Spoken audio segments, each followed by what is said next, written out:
ప్రభు నామానికి మహిమ కలుగును గాక. మీ అందరికీ నా వందనాలండి. మరి అందరూ బాగున్నారా? ఎలా ఉన్నారు? అందరూ బాగుండాలని ప్రతిరోజు నేను ప్రార్థన చేస్తున్నాను.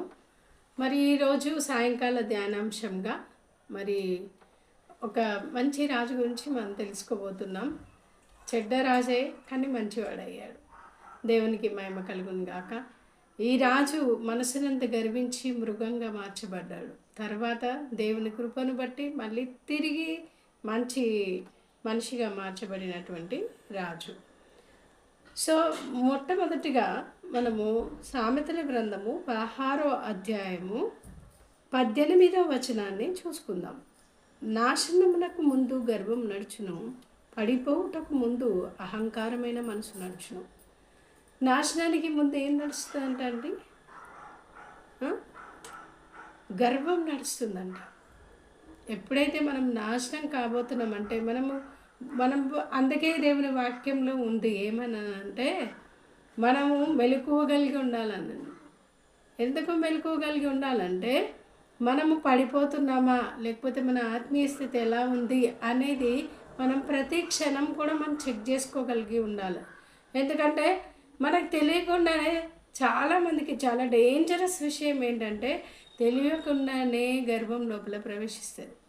ఆ గర్వాన్ని మనం ఎప్పుడప్పుడు దేవుని వాక్యమును బట్టి మనం ఏం చేస్తూ ఉండాలంటే దాన్ని మనలోనికి రానియకుండా చూడాలి.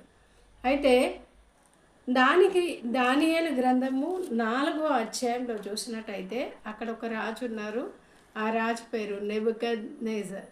నెబుకద్నెజర్ అనే ఈ రాజు బబులోను దేశానికి రాజు. బబులోను దేశానికి రాజు అయినటువంటి ఈ రాజు ఈ యూదులని వాళ్ళ దగ్గరికి చెరపట్టుకొని వెళ్ళిపోయాడు. ఆ చెరలో ఉన్నటువంటి వాళ్ళే Shadrach, Meshach, Abednego and Daniel. వీళ్ళు నలుగురు కూడా ప్రముఖులుగా అక్కడ ఉండడం జరిగింది. అయితే షద్రక్, మేషక్, అబేద్నెగోలను అగ్నిగుండంలో వేయడం తర్వాత ఈ నెబుకద్నెజర్ రాజు దేవుణ్ణి చూస్తాడు అక్కడ. ఎట్లా అంటే షద్రక్, మేషక్, అబేద్నెగోతో పాటు ఆ దేవుడు వాళ్ళతో పాటు అగ్నిగుండంలో సంచరించడం చూసినటువంటి ఈ రాజు తర్వాత ఏం చేస్తాడంటే షద్రక్, మేషక్, అబేద్నెగోల దేవుడు అని చెప్పి ఒప్పుకుంటాడు. అలా ఒప్పుకొని ఎవరు కూడా వాళ్ళని డిస్టర్బ్ చేయొద్దు అని చెప్పి ఆజ్ఞాపించి ఆయన కూడా దేవుని యందు విశ్వాసంను ఉంచుతాడు.